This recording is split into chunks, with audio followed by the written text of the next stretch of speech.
Gilliard. I got so much motherfucking design on right now. Break it down, bring it back, make it clap. I got 3 old thoughts, new block, where that thing. Bitches on my line, and you know. Baik, di video kali ini saya akan menjelaskan tentang budidaya kelapa sawit. Yang pertama, biologi kelapa sawit, di mana daun termuda yang sudah mengembang sempurna secara konvensional dinamakan daun nomor 1, sedangkan daun yang masih terbungkus seludang atau kukus daun sperlep dinamakan daun nomor negatif, yaitu min 1 sampai min 2. Daun yang memiliki nomor sama sama pasti berada pada fase fisiologis yang sama dari urutan proses inisiasi daun sampai proses lainnya daun. Nama Latin kelapa sawit yaitu Elaeis guineensis berasal dari bahasa Yunani kuno yang berarti zaitun. Nama ini diberikan karena buahnya mengandung banyak minyak. Tanaman elegan ini berasal dari daerah tropis basah di Afrika dan masih memiliki kekerabatan dengan kelapa sawit. Kelapa sawit memiliki organ vegetatif berupa daun, batang, akar, serta organ produktif berupa bunga dan buah. Yang selanjutnya di sini ada daun. Daun kelapa sawit merupakan daun majemuk. Daunnya mempunyai daun pada tanaman kelapa, panjang pelepah daun sekitar 6,5 sampai 9 meter tergantung varietas. Semakin pendek pelepah daun, semakin banyak populasi kelapa sawit yang dapat ditanam per tahun. Ditanam mana persatuan luas sehingga semakin tinggi produktivitasnya. Jumlah anak daun pada setiap pelepah bersekitar antara 250 sampai 400 helai. Produksi pelepah daunnya selama 1 tahun dapat mencapai 20 hingga 30 pelepah. Daun terdiri atas bagian-bagian berikut. Salah satunya kumpulan anak daun yang mempunyai helaian dan tulang anak daun. Di sini ada recis yang merupakan tempat anak daun melekat. Selanjutnya tangkai daun yang merupakan bagian antara daun dan batang. Dan selanjutnya seludang daun yang berfungsi sebagai perlindungan antara kuncup dan memberikan kekuatan pada batang.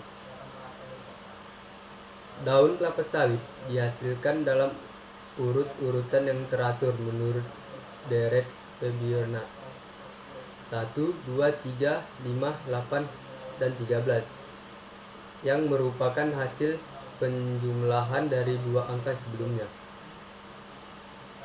di mana daun kelapa sawit memiliki filotaksis atau susunan daun yang merupakan kelipatan angka 8. Daun termuda yang sudah mengembang sempurna secara konvensional dinamakan daun nomor 1, sedangkan daun yang masih terbungkus seludang, kukus daun atau sperlip dinamakan daun nomor negatif.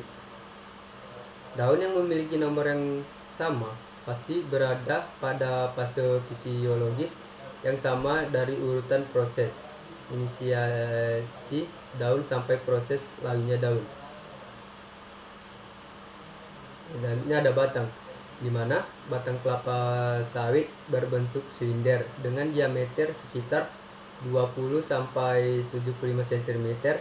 Tinggi batang bertambah sekitar 40 sampai 60 cm per tahun, tergantung varietas. Umur ekonomis tanaman sangat dipengaruhi oleh pertambahan tinggi batang per tahun. Semakin rendah pertambahan tinggi batang, semakin pula panjang umur ekonomisnya, di mana batang diselimuti oleh pangkal pelepah daun tua sampai kira-kira umur 11 sampai 15 tahun. Setelah itu, bekas pelepah daun mulai rontok. Biasanya mulai dari bagian tengah batang lalu meluas ke atas dan ke bawah. Batang kelapa sawit tua biasanya sudah tidak ada lagi bekas tangkai pelepah daun tua kecuali sedikit di bawah tajuknya. Sini batang mempunyai 3 fungsi utama, salah satunya sebagai struktur yang mendukung daun bunga dan buah. Yang kedua, sebagai sistem pembuluh yang mengangkut air dan hara mineral dari akar ke atas serta hasil fotosintesis daun ke bawah. Yang ketiga, kemungkinan juga berfungsi sebagai organ penimbunan zat makanan. Yang selanjutnya ada akar, di mana akar berfungsi menjunjung struktur batang di atas tanah, menyerap air dan unsur-unsur hara dari dalam tanah, serta sebagai salah satu alat respirasi. Sistem perakaran kelapa sawit merupakan sistem akar serabut, terdiri dari akar primer, sekunder, dan tersier. Akar primer umumnya berdiameter 6-10 mm, keluar dari pangkal batang dan menyebar secara horizontal dan menghujan ke dalam tanah dengan sudut beragam. Selanjutnya akar sekunder berdiameter 2-4 mm, yang akar tersiernya berdiameter 0,7 sampai 1,2 mm. Akar kuartener berdiameter 0,1 sampai 0,3 mm, panjangnya hanya 1 sampai 4 mm dan tidak berligin atau zat kayu. Secara umum, sistem perakaran kelapa sawit lebih banyak berada dekat dengan permukaan tanah, tetapi keadaan tertentu agar akar juga bisa menjelajahi lebih dalam. Selanjutnya ada bunga, di mana kelapa sawit merupakan tanaman monoecious atau berumah satu. Artinya, bunga jantan dan bunga betina terdapat pada satu pohon. Rangkaian bunga jantan terpisah dengan rangkaian bunga betina. Walaupun demikian, kadang-kadang dijumpai juga bunga jantan dan betina pada satu tandan. Umumnya, tanaman kelapa sawit melakukan penyerbukan silang, di mana bunga yang muncul dari ketiak daun dan setiap ketiak daun hanya dapat menghasilkan satu inflorescence atau bunga majemuk. Beberapa bekal inflorescence biasanya gugur pada fase-fase awal perkembangannya, sehingga pada individu tanaman terlihat beberapa ketiak daun tidak menghasilkan inflorescence. Di sini juga ada buah, di mana buah atau brondolan terkumpul dalam tandan. Satu tandan terdapat sekitar 1.600 bondolan. Tanaman muda akan menghasilkan 20 sampai 22 tandan per tahun. Jumlah tandan buah pada tanaman tua sekitar 12 sampai 14 tandan per tahun. Berat setiap tandan sekitar 25 sampai 35 kg. Mana secara botani, buah kelapa sawit digolongkan sebagai buah drop, terdiri dari perikat yang terbungkus oleh exocarp, mesocarp yang secara salah kaprah biasanya disebut pericarp, dan endocarp atau cangkang yang membungkus 1 sampai 4 inti kernel, umumnya hanya 1. Inti memiliki testa atau kulit endosperm yang padat dan sebuah embrio. Berdasarkan ketebalan cangkang, kelapa sawit dibedakan menjadi 3 tipe, yaitu salah satunya Piscifera, yaitu tipe yang tidak membentuk cangkang dan umumnya mengalami aborsi buah. Piscifera petil dapat mengandung 40% minyak. Yang kedua, Dura, yaitu tipe yang memiliki tebal cangkang 2-8 mm dengan ekstraksi minyak 16-18%. Umumnya digunakan sebagai pohon induk untuk menghasilkan varietas komersial. Yang ketiga, tenera merupakan hibrida dari dura dan pepsipera dengan cangkang tipis 0,5 sampai 4,0 mm. Ekstraksi minyak sekitar 22 sampai 32% atau lebih tergantung varietasnya. Berdasarkan warna kulit buahnya, kelapa sawit dikelompokkan menjadi 3 tipe. Salah satunya nigreces, sebuah buah berwarna ungu sampai hitam pada waktu muda dan berubah menjadi jingga kehitaman pada waktu matang. Tipe buah nigreces hampir dominan ditemukan pada varietas tenera yang ditanam secara komersial. Yang kedua, Perences.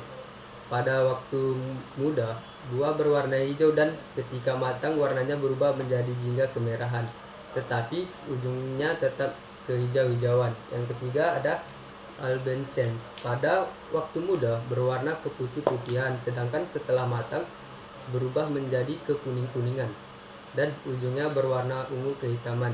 Daging buahnya pun tidak mengandung karotenoid, di mana minyak dalam mesokarp mulai disintesis pada periode 120 hari setelah antesis dan mulai berhenti pada buah terlepas dari tangkainya yang disebut dengan berondol. Sintesis minyak yang masih terdapat pada tandan buah yang sudah dipanen dapat diabaikan karena jumlahnya kecil sekali. Hal yang harus lebih diperhatikan adalah naiknya kandungan asam lemak bebas pada tandan buah yang sempat menginap di TPH, tempat pengumpulan hasil atau holding republic,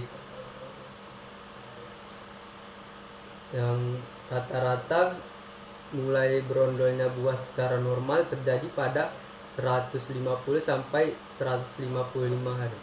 Semua buah berondolan dari tandan buah dalam waktu 2 sampai 4 minggu atau sedikit lama pada tandan buah yang besar. Kriteria kematangan buah yang umumnya berlaku untuk TBS yang akan dipanen adalah 1 berondolan per kilogram tandan buah segar. Dan selanjutnya ada ekologi kelapa sawit, di mana daerah pengembangan tanaman kelapa sawit yang sesuai berada pada 15 derajat sampai 15 derajat LS. Ketinggian lokasi perkebunan kelapa sawit yang ideal kira-kira bersekitar antara 0 sampai 500 meter dari permukaan laut yang disebut dengan DPL. Kelapa sawit menghendaki curah hujan sebesar 2000 sampai 2500 mm per tahun dengan periode bulan kering 75 mm per bulan, tidak lebih dari 2 bulan, di mana suhu optimumnya untuk pertumbuhan kelapa sawit adalah 29 sampai 30 derajat Celcius. Intensitas penyinaran matahari sekitar 5 sampai 7 jam per hari. Kelembapan optimumnya yang ideal sekitar 80 sampai 90%. Kelapa sawit dapat tumbuh pada jenis tanah podzolic, latosol, hidromorfik kelabu, aluvial atau regosol, di mana nilai pH optimum adalah 5,0 sampai 5,5.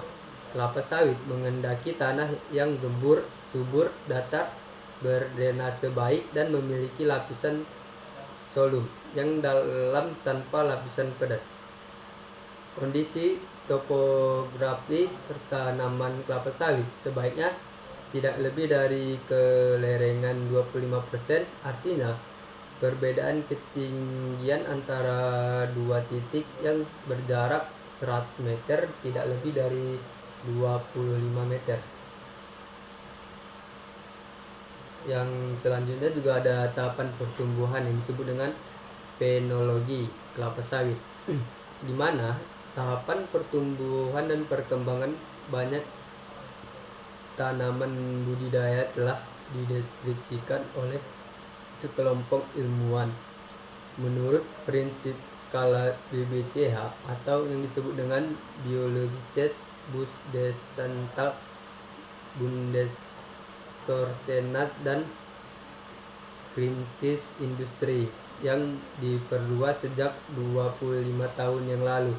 Skala BBCH saat ini telah dihasilkan dan menjadi rujukan dalam penelitian, di mana administrasi serta budidaya pertanian dan hortikultura, karena penologi merupakan ilmuwan yang mengintegrasikan lingkungan, meteorologi, dan klimatologi. Fakta ini mengidentifikasikan tujuan mendasar dan harapan yang ingin dicapai para peneliti untuk menjustifikasi pendekatan praktis dalam penggunaan skala, di mana skala BBCH adalah kontribusi meningkatkan komunikasi antara kelompok-kelompok yang berada untuk menukarkan data dan hasil penelitiannya dengan cara transparan. Tujuan ini menyebabkan harmonisasi aplikasi kode desimal untuk mendeskripsikan tahapan pertumbuhan penologi tanaman dengan 3 angka,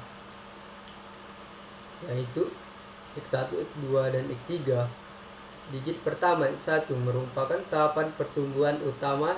Digit kedua yaitu merupakan tahapan antara mesostek, dan digit ketiga merupakan tahapan pertumbuhan sekunder, di mana tahapan pertumbuhan utama digit angka pertama didefinisikan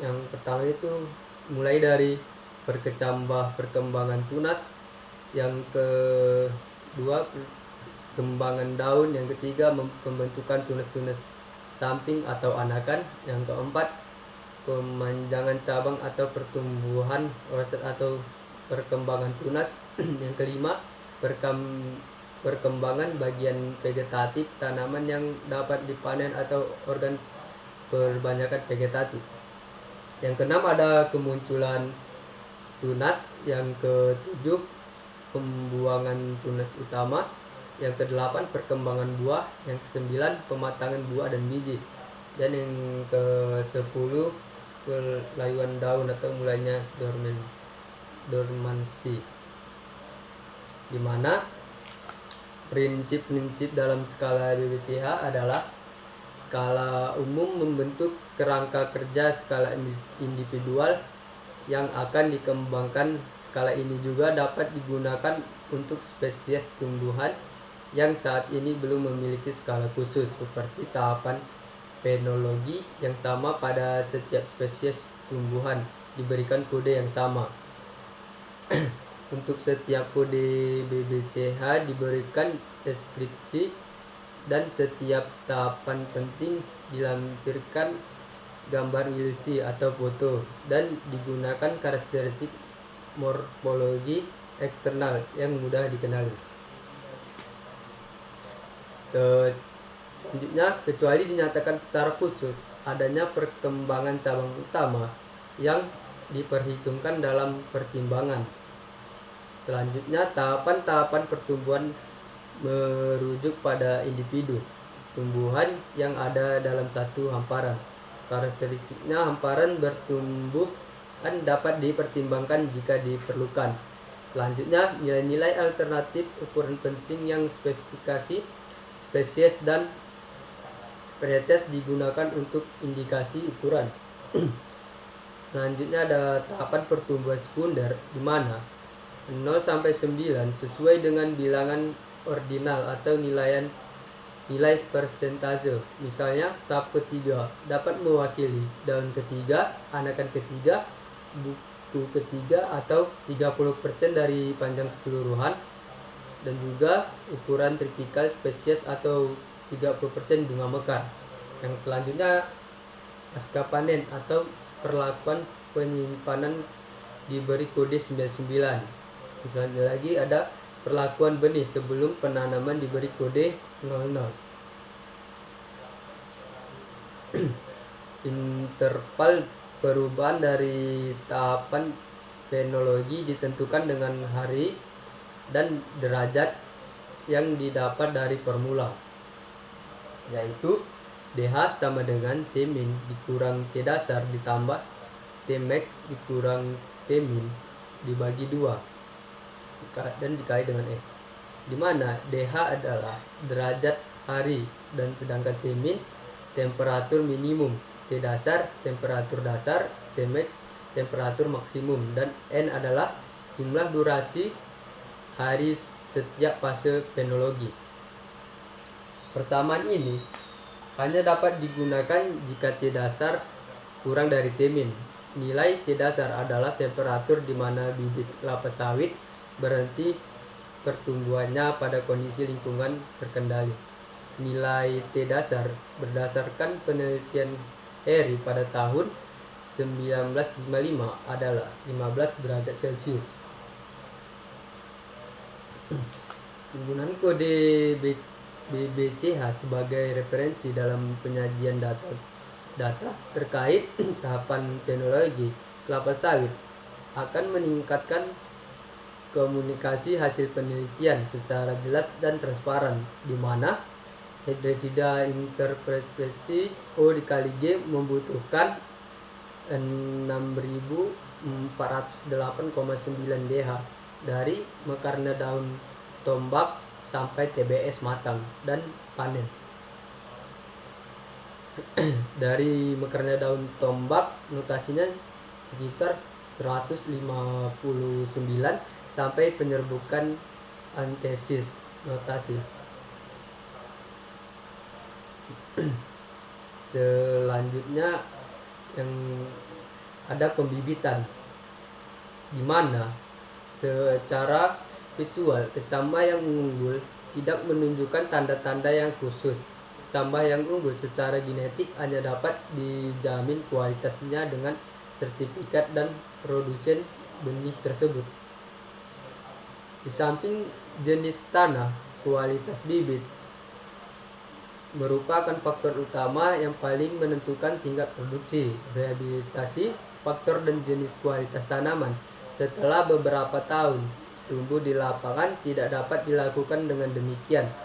Perlu pengelolaan pembibitan dengan memperhatikan 3 faktor utama, yaitu sebagai berikut. Salah satunya pemilihan jenis kecambah atau bibit unggul.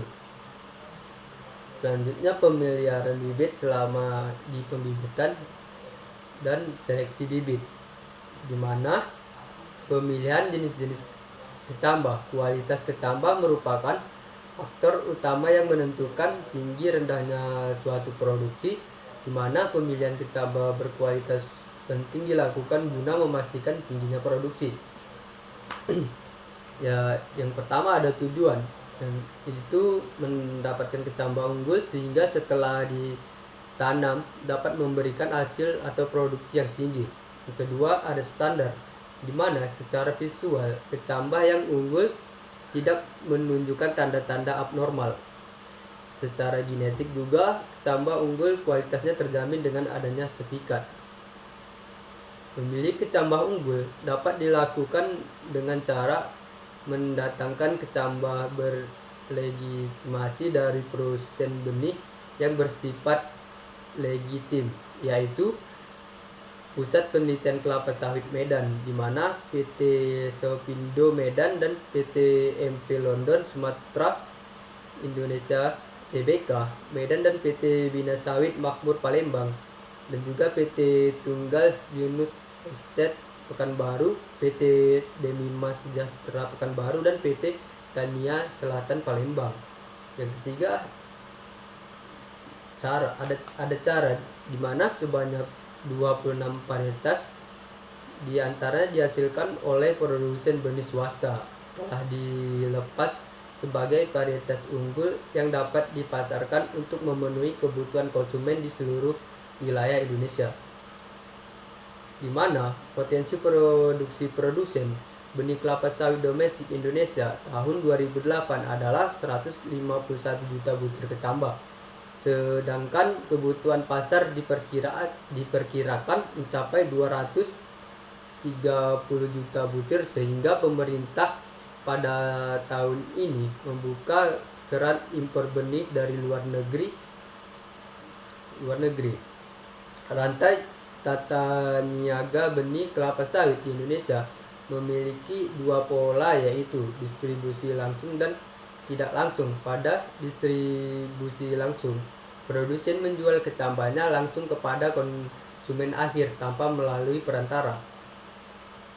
Pemesanan benih dilengkapi dengan surat persetujuan penyaluran benih kelapa sawit yang dikeluarkan oleh Dinas Perkebunan setempat.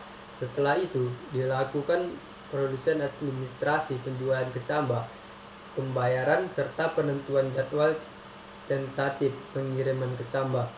Pengambilan kecambah dilakukan di lokasi produsen dan diawasi oleh Balai Pengawas dan Pengembangan Mutu Benih.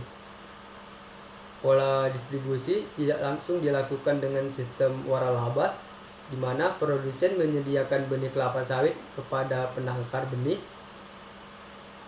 lalu penangkar benih membibitkannya sampai siap tanam. Kemudian penangkar menyalurkan kepada masyarakat dengan pengawasan P2MB atau Dinas Perkebunan.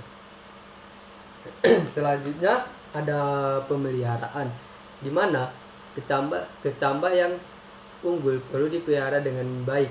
Tanpa pemeliharaan yang baik, kecambah unggul sekalipun sulit berproduksi tinggi, di mana pemeliharaan merupakan aspek penting yang perlu diperhatikan, di mana pemeliharaan kecambah jenis unggul sehingga didapatkan bibit siap tanam yang baik, pertumbuhan bibit yang normal. Mana ada cara baby bag sudah diisi tanah dan disusun di bendangan dengan sistem instalasi air yang sudah dipasangkan sebelum kecambah datang. Selanjutnya, kecambah yang datang langsung dieksekusi lalu ditanam. Lalu pemeliharaan di pre-nursery meliputi hal-hal sebagai berikut. Salah satunya penyiraman, di mana penyiraman dilakukan pada pagi dan sore hari setiap hari jika curah hujan pada hari sebelumnya kurang dari 6 mm. Kebutuhan air 0,2 sampai 0,3 liter per baby bag per hari. Penyiraman secara mekanis dapat dilakukan dengan menggunakan sistem irigasi, sedangkan berlubang mikro pintu. Sistem tersebut menciptakan penyiraman seperti hujan gerimis buatan. Penyiraman secara manual dapat dilakukan dengan penggunaan pompa robin dan selang yang ujungnya dilengkapi dengan kepala gembor agar tidak terjadi erosi permukaan tanah di dalam baby bag. Dan selanjutnya ada pengendalian gulma, di mana dilakukan hanya dengan cara manual atau mencabut gulma dalam baby bag. Bersamaan dengan pengendalian gulma tersebut, dilakukan penambahan tanah ke dalam baby bag untuk bibit doyong yang tersembur akarnya. Selanjutnya ada pemupukan, di mana pemupukan dapat dilakukan secara konvensional maupun dengan teknologi pupuk melepaskan unsur hara secara terkendali. Penyiraman dengan larutan pupuk harus dilakukan sore hari setelah penyiraman dengan air selesai, dilakukan pada pagi atau siang hari. Dan selanjutnya ada pengendalian hama dan penyakit tanaman, di mana metode pengendalian hama dan penyakit di pre-nursery sangat tidak dianjurkan karena tanaman masih sangat rentan terhadap pestisida, apalagi yang mengandung logam berat seperti tembaga, air raksa, dan timah. Dan pengendalian hama dan penyakit umumnya dilakukan secara manual seperti memasang jaring dan mengutip hama di lapangan. Selanjutnya ada penyiraman, di mana dilakukan pada sore hari jika curah hujan pada hari sebelumnya kurang dari 10 mm. kebutuhan air 2-3 liter per bag per hari. Penyiraman secara mekanis dapat dilakukan dengan menggunakan sistem irigasi selang berlubang mikro rinso yang diciptakan penyiraman seperti hujan gerimis buatan. Dan selanjutnya penyiraman secara manual dapat dilakukan dengan menggunakan pompa robin dan selang yang ujungnya dilengkapi dengan kepala gembor agar tidak terjadi erosi permukaan tanah dalam bag. Dan juga di mana pengendalian gulma dalam bag dilakukan dengan cara manual sebulan sekali sampai bibit cukup besar.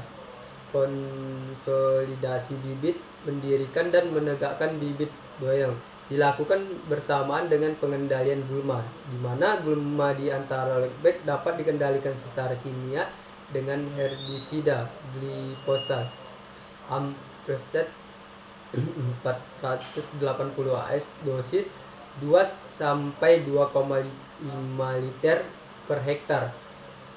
Blanket konsentrasi 0,5%. Mana nozzle yang digunakan adalah polyjet kuning atau BLP 200, mana posisi nozzle harus lebih rendah daripada permukaan lockback. Di sini juga ada pemupukannya lagi. Secara konvensional dilakukan dengan pemberian NPK kompon 15-64 sebanyak 5-10 gram setiap 2 minggu mulai transplanting sampai umur 17 bulan. Dilanjutkan dengan pupuk NPK kompon 12-12-17-2 sebanyak 20-30 gram setiap bulan sampai umur bibit 12 bulan, di mana pemupukan dengan pemberian pupuk CRF seperti Meister MX 26-14-3 cukup dilakukan sekali dengan dosis 50 gram per bibit pada saat transplanting dari pre-nursery ke main nursery, dan ditambah booster 30 gram NPK 15-15-64 pada umur 9 bulan. Pemupukan harus menggunakan takaran. Sini juga ada pengendalian hama dan penyakitnya, di mana metode pengendalian hama dan penyakit di pembibitan baik yang fotogenetik maupun fisiologis diupayakan secara manual. Pengendalian secara kimiawi adalah upaya terakhir yang dilakukan karena memiliki dampak keracunan yang dapat merusak bibit. Dan juga bibit di sini harus diseleksi. Seleksi pertama kali dilakukan pada saat kecambah diterima di kebun. Kecambah abnormal, patah atau busuk harus dibuang di pre-nursery atau PN. Dilakukan 2 kali seleksi, yaitu pada saat bibit berumur 4-6 minggu dan sebelum transplanting ke main nursery. Semai yang normal berbentuk daun. Setiap daun yang keluar pada akhir pertumbuhannya akan lebih besar dari daun yang terdahulu, di mana semai yang harus dimusnahkan mengikuti pedoman. Di main nursery dilakukan 4 kali seleksi dengan membuang bibit abnormal. Bibit abnormal memiliki ciri kelainan pada habitus tanaman, kelainan pada bentuk daun, dan kelainan daya tumbuh, di mana tahap pertama umur bibit 4 bulan, tahap keduanya yaitu umur bibit 6 bulan, yang tahap ketiga umur bibit 8 bulan, tahap keempat sebelum bibit ditanam ke lapangan. Dan selanjutnya ada penanaman kelapa sawit, di mana kesalahan dalam penanaman tidak bisa diperbaiki setelah tanaman tumbuh beberapa tahun di lapangan, merupakan suatu keharusan bahwa persiapan dan pelaksanaan penanaman harus dilakukan dengan benar, di mana kita harus pemancangan, di mana pemancangan atau pengajiran dilakukan dengan dilakukan untuk menentukan tempat yang akan ditanami kelapa sawit sesuai dengan jarak tanam yang dipakai. Dimana tujuannya memberikan tanda-tanda untuk pembuatan lubang tanam sesuai dengan populasi yang direncanakan, sebagai pedoman untuk pembuatan teras atau tapak kuda, drainase lapangan, dan menanam kacangan. Alat yang digunakan kompas dan geopositioning system atau GPS, apnea level atau clinometer, kayu pancang yang disebut juga pancang kepala dan pancang anak. Selanjutnya ada alatnya, tali plastik dan kawat. Di sini pembuatan lubang dan pemupukan lubang tanaman, di mana pembuatan lubang tanaman dilakukan minimal 1 bulan sebelum tanam dengan menggunakan alat pengukur atau mal. Tujuannya untuk memberikan media tumbuhan yang baik agar tanaman pada saat tumbuhan awal di lapangan, mempermudah peresapan pupuk ke dalam tanah sehingga mempercepat tanaman mengabsorpsi pupuk dan memacu pertumbuhan di lapangan. Alat-alat dalam melakukannya yaitu salah satunya adalah cangkul. Lalu alat pengukur mal dengan ukuran 90 cm sampai 95 cm, minimum 60 x 66 cm. Takaran pupuk untuk pemberian pupuk dasar, di mana standar lubang tanam telah selesai dibuat minimal 1 bulan sebelum tanam. Ukuran lubang tanam ideal yaitu adalah 90 x 90 cm atau 60 x 60 cm. Tanah hasil galian harus dipisahkan antara topsoil dengan subsoil. Lalu dinding lubang tanam harus tegak dan tidak boleh berbentuk lain. Pada saat pemanenan, topsoil ditimbunkan terlebih dahulu, lalu subsoil. Pupuk ditabur secara merata ke dalam lubang tanam dengan dosis 300 gram atau lubang tanam. Mana sini juga ada cara penanaman.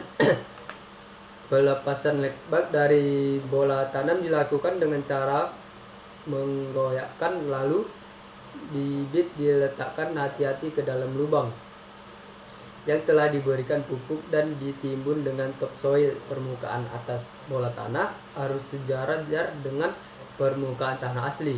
Berdirinya bibit harus benar-benar tegak di tengah lubang tanam sehingga barisan tanamannya lurus.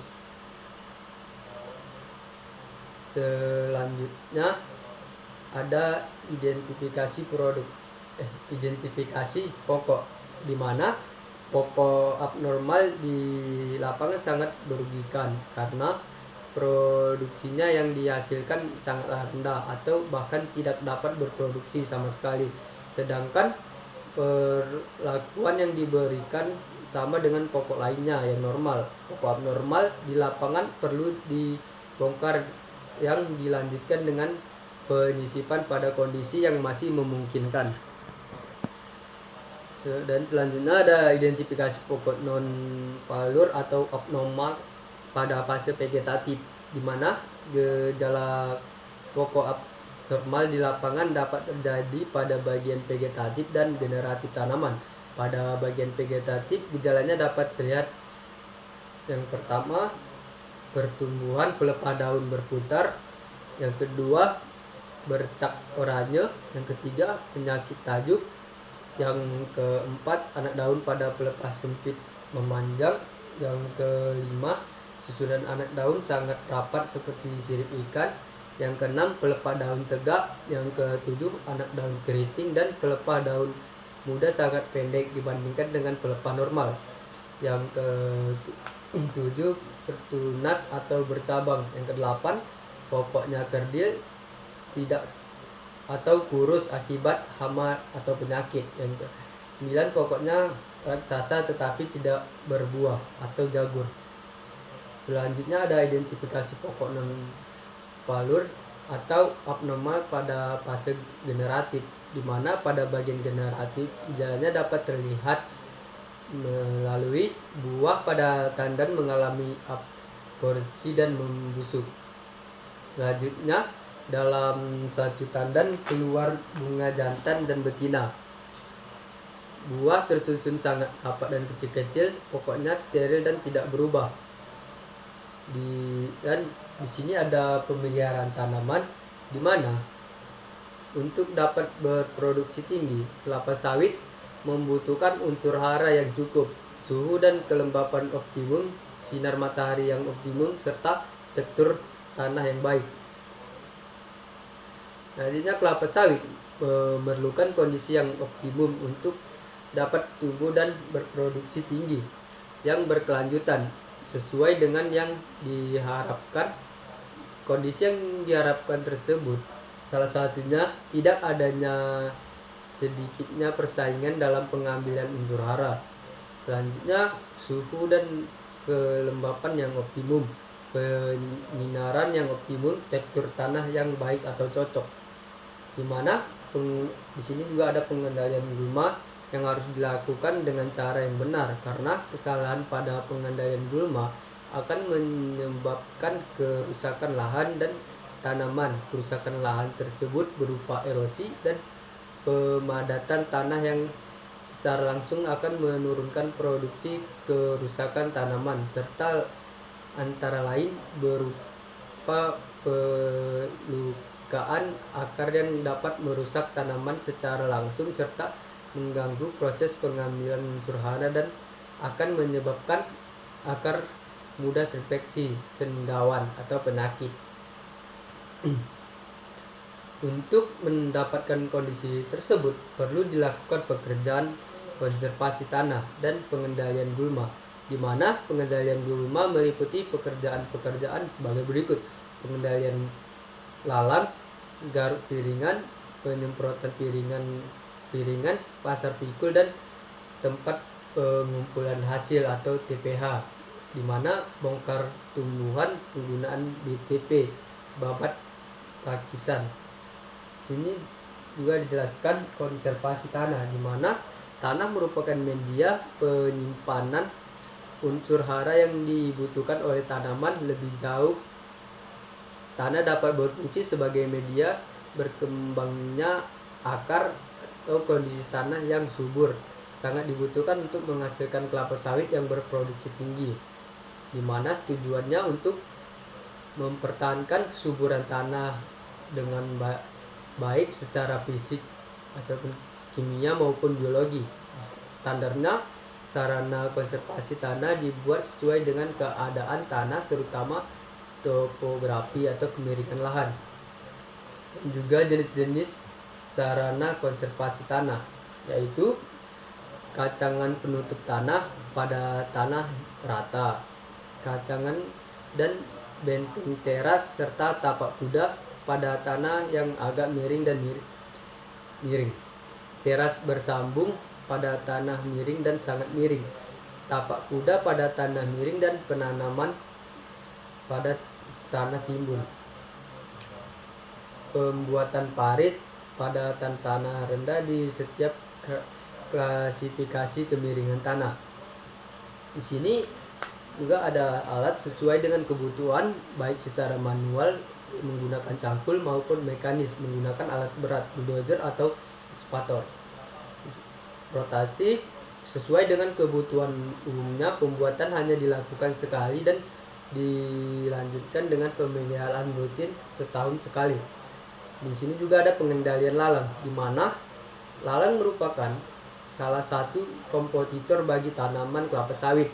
Agar kelapa sawit dapat berproduksi optimal, keberadaan lalang perlu dikendalikan, di mana tujuannya untuk menekan pertumbuhan lalang karena merupakan persaingan bagi tanaman kelapa sawit dalam pengambilan unsur hara dari dalam tanah dan dapat menurunkan produksi sebesar 25%, di mana standar kebun bebas dari lalang. Cara-caranya, kondisi kebun yang hanya ditumbuhi sedikit sekali lalang bisa dikendalikan dengan whipping lalang, yaitu dengan mengusap permukaan daun lalang dengan kain yang telah dibasahi larutan herbisida. Mana tahap-tahapan pekerjaan whipping lalang salah satunya menggunakan kain katun yang berukuran 3 cm sampai 12 cm dibalutkan pada 3 jari tangan. Selanjutnya rumpun lalang dibersihkan dari sampah-sampah di sekitar pangkalnya dengan menggunakan arit kecil. Selanjutnya menggunakan jari tangan yang telah dibalut dicelupkan ke dalam larutan herbisida lalu diperkeras sedikit agar tidak menetes. Dimana sini juga ada penyapuan dimulai dari batang bawah sampai ke ujung daun secara merata dan basah, lalu dilakukan perhelai daun lalang. Mana kita harus menghindari pecahan batang daun lalang apalagi tercabut sewaktu whipping atau pembersihan sampah. Untuk menghindarinya terjadinya ilalang yang tidak di whipping atau terjadi pengulangan whipping, maka ujung lalang yang telah di whipping diputus sekitar 1 cm sebagai tandan. Herbisida yang dipakai adalah glyphosate seperti amiprosate 480 AS, kondisinya 1,0 sampai 1,3%. Mana di sini juga ada pertumbuhan lalang yang sporadis akan lebih efektif jika dikendalikan dengan metode spot. Di mana metode pengendalian efektif pada pertumbuhan lalang yang meluas adalah cara penyemprotan total. Jenis herbisida yang efektif untuk lalang disajikan.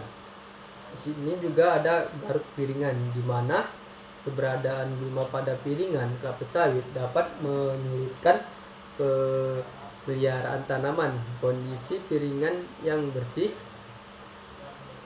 dari gulma juga dapat menghindarkan tanaman dari serangan hama dan infeksi penyakit, di mana tujuannya untuk membersihkan piringan dari rumput-rumputan, kacangan, sampah, dan tumbuhan lainnya untuk memudahkan pengutipan berondolan dan tempat pembuburan pupuk.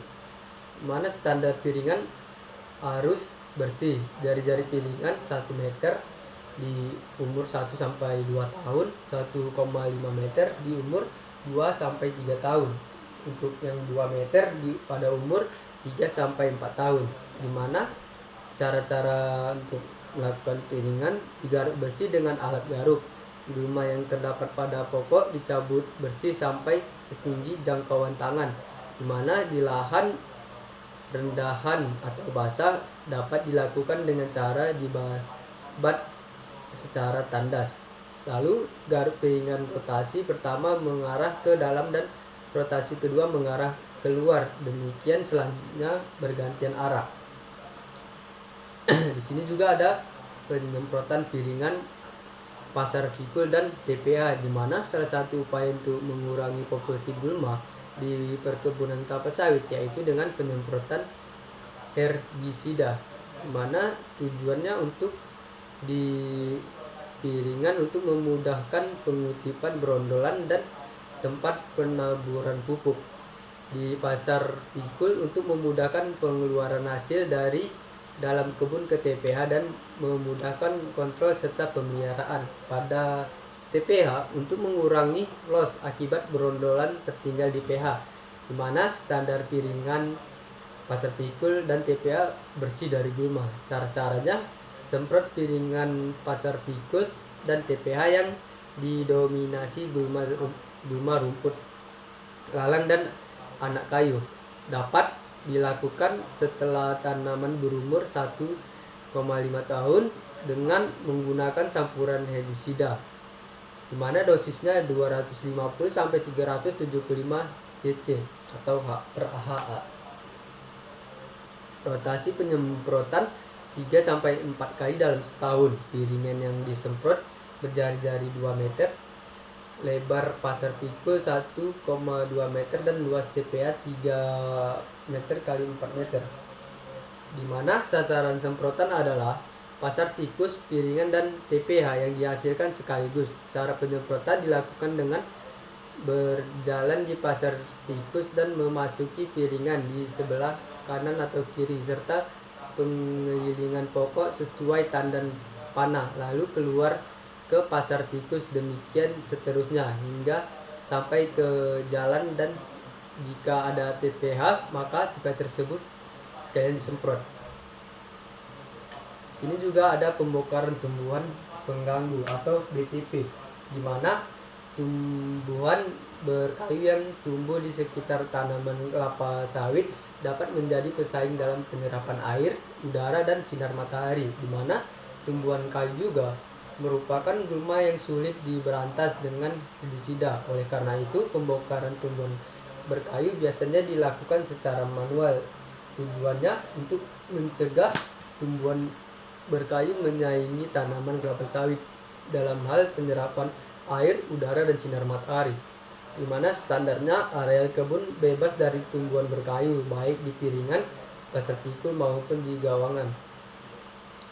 Cara-caranya dilakukan dengan membongkar tumbuhan berkayu termasuk anakan liar kelapa sawit atau kentosan sampai ke akar-akarnya, di mana pembabatan pakisan di gawangan. Pakisan merupakan salah satu gulma yang sering ditemukan di areal tanaman kelapa sawit. Pakisan yang berada di gawangan perlu dibabat untuk menciptakan kondisi lingkungan yang optimal bagi pertumbuhan kelapa sawit. Tujuannya untuk menekan pertumbuhan pakisan di gawangan agar tanaman kelapa sawit mendapat cahaya matahari yang cukup, menciptakan lingkungan yang tidak terlalu lembab sehingga mengurangi serangan hama dan penyakit bagi pokok kelapa sawit.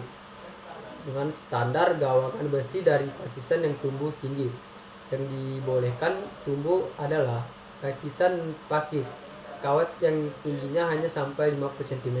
Cara-caranya, pakisan dibuat secara manual. Jika kemungkinan dapat dilakukan penyemprotan dengan penggunaan bahan herbisida,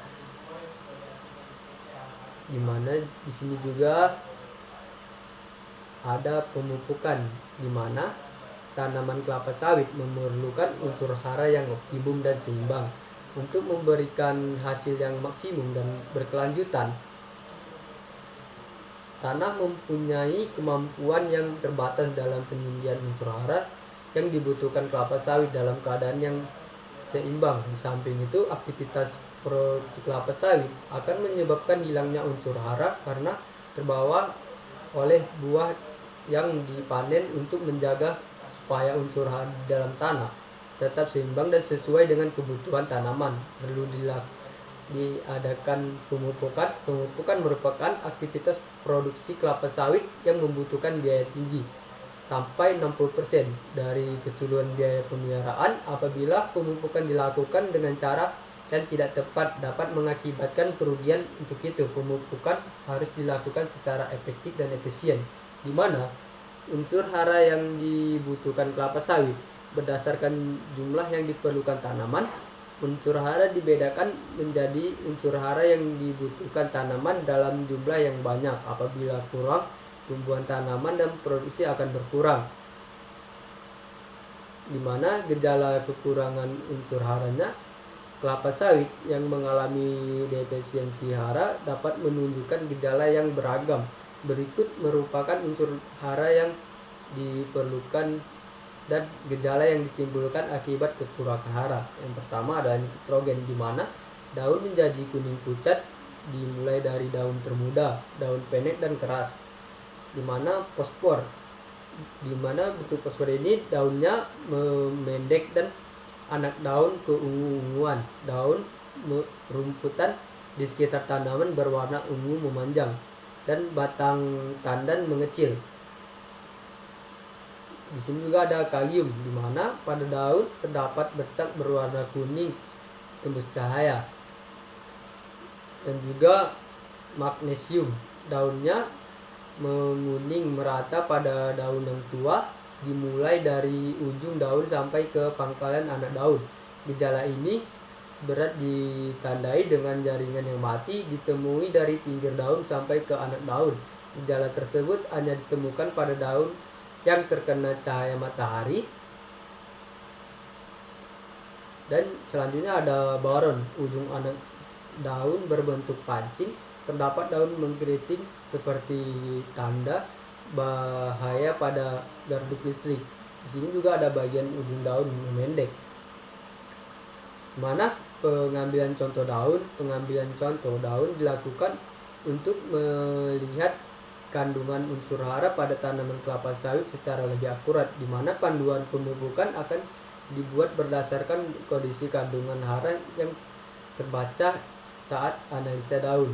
Tujuannya untuk mendapatkan contoh daun yang mewakili, mempersiapkan contoh daun dengan baik dikirim ke laboratorium, di mana dengan contoh daun yang mewakili persiapan yang baik, analisa daun di laboratorium akan memberikan rekomendasi pemupukan yang tepat, pengecekan defisiensi unsur hara. Selanjutnya ada standar. Pokok LSU harus sehat, normal untuk menghasilkan produktif, serta tidak tumbuh di atas kebun, pinggir jalan, sungai, kampung dan parit. Di mana daunnya yang diambil adalah daun ke-17. Contohnya tunggal digabung menjadi satu. Contoh atau kelompok. Waktu pengambilan pukul 7 pagi sampai jam 12 siang. Cara pengambilan contoh daun: pilih pokok yang mempengaruhi syarat, lalu tentukan daun nomor ke-17. Apabila pokok contoh tidak memenuhi syarat, maka mundur atau maju satu pokok dari LSU lama. Potong daun ke-17 dengan dodos atau egrek yang tajam. Ambil 4 lembar daun pada bagian tengah pelepah masing-masing, 2 dari kiri dan 2 dari kanan. Ambil bagian tengah anak daun sepanjang 20 cm, masukkan ke dalam kantong plastik dan diberi tanda atau label sesuai dengan nomor pokok sampel. Di sini juga isi belangko pengamatan visual sesuai dengan keadaan tanaman pada saat pengambilan contoh daun. Ukilah sampel daun dengan menggunakan kapas dan kain katun yang bersih yang telah dicelupkan ke air bersih. Buang lidi daun, gabungkan sampel tunggal menjadi satu sampel kelompok. Di mana beri label lalu dikirim segera ke bagian pengeringan, di mana keringkan sampel dalam oven dengan suhu 80 derajat Celcius selama 24 jam. Keringkan sampel lalu keluarkan sampel dari oven setelah kadar air yang diinginkan sudah tercapai. Waktu pengeringannya, tebar suhu sampel pada satu rak, beri label sehingga sampel tidak tercampur, sehingga sampel yang sudah kering lalu dimasukkan ke dalam kantong plastik lalu diberi label. Dikirimkan sampel ke laboratorium secepat mungkin. Sebelum dikirim, simpanlah sampel di tempat kering. Selanjutnya ada pemupukan, di mana tidak semua unsur hara tersedia di dalam tanah dalam jumlah yang cukup untuk memenuhi kebutuhan tanaman, sehingga perlu dilakukan pemupukan. Pemupukan bertujuan untuk menambah kandungan hara yang dibutuhkan pada tanaman agar tanaman tumbuh optimal. Yang pertama ada pupuk urea, tujuannya untuk menambah unsur hara nitrogen ke dalam tanah agar sesuai dengan kebutuhan tanaman, dan juga untuk meningkatkan produksi baik kuantitas maupun kualitas. Selanjutnya ada fosfor, di mana tujuan fosfor ini untuk menambah hara fosfor ke dalam tanah agar sesuai dengan kebutuhan tanaman. Selanjutnya untuk meningkatkan produksi baik kualitas maupun kuantitas.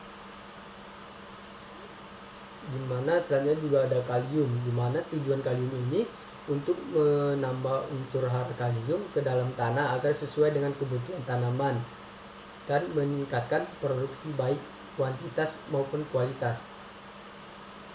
Lalu ada magnesium, di mana tujuan magnesium ini untuk menambah unsur hara magnesium ke dalam tanah agar sesuai dengan kebutuhan tanaman dan meningkatkan produksi baik kualitas maupun kuantitas. Selanjutnya ada baron, ini bertujuan untuk menambah unsur hara baron ke dalam tanah agar sesuai dengan kebutuhan tanaman.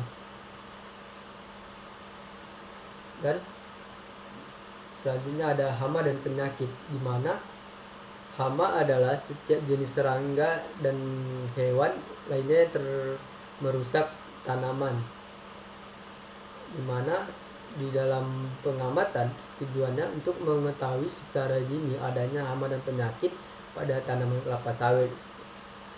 Selanjutnya cara pengamatannya, hal ini diamati adalah ada atau tidak adanya tanda serangan hama dan penyakit pada pokok yang diamati. Selanjutnya, ulat api dan ulat kantong. Tujuan pengendalian populasi ulat api dan ulat kantong agar tetap berada di bawah ambang ekonomi tanpa merusak lingkungan, di mana standar populasi ulat api dan ulat kantong di bawah ambang ekonomi. Jenis ulat api salah satunya adalah Rosea asigna dan Setora nitens, di mana di sini memiliki resiko serangan, di mana ulat-ulat ini dapat memakan daun. Bila serangan berat, tanaman cenderung membentuk bunga jantan sehingga produksinya turun. Di mana sifat ulat api, di mana siklus hidup terdiri atas telur, larva, pompong, dan kupu-kupu. Selanjutnya sifat ulat kantong, di mana ulat betina tetap tinggal di dalam kantong sepanjang hidupnya. Lalu ulat jantan hanya tinggal di dalam kantong sampai masa berkepompong. Setelah kupu-kupu membentuk akan terbang mencari imago betina. Selanjutnya cara pengendaliannya, salah satunya pengutipan ulat hanya dapat dilakukan pada tanaman yang berumur 1-5 tahun, luas serangannya kecil atau kurang lebih 25 hektar, dan populasi ulat kira-kira 4 ekor per pelepah. Selanjutnya ada tikus, di mana kita harus menekan populasi tikus agar tetap berada di bawah ambang ekonomis tanpa merusak lingkungan. Standarnya tikus berdasarkan observasi, bila lebih dari 5% pohon diserang perlu dilakukan pengendalian dengan racun tikus, di mana resiko tikus ini pada serangan berat dan dengan kerapatan populasi 300 ekor per hektar dapat menghilangkan populasi minyak sebanyak 240 kg. Selanjutnya ada kumbang tanduk, di mana tujuan pengendalian populasi kumbang tanduk ini agar tetap berada di bawah ambang ekonomi tanpa merusak lingkungan. Di sini juga ada selanjutnya perawatan padi, di mana tanaman kelapa sawit memerlukan kondisi air tanah yang baik atau cocok agar dapat tumbuh subur dan berproduksi tinggi, di mana tujuan padi ini dapat mengaliri kelebihan air dari blok ke kebun luar atau kebun dengan lancar.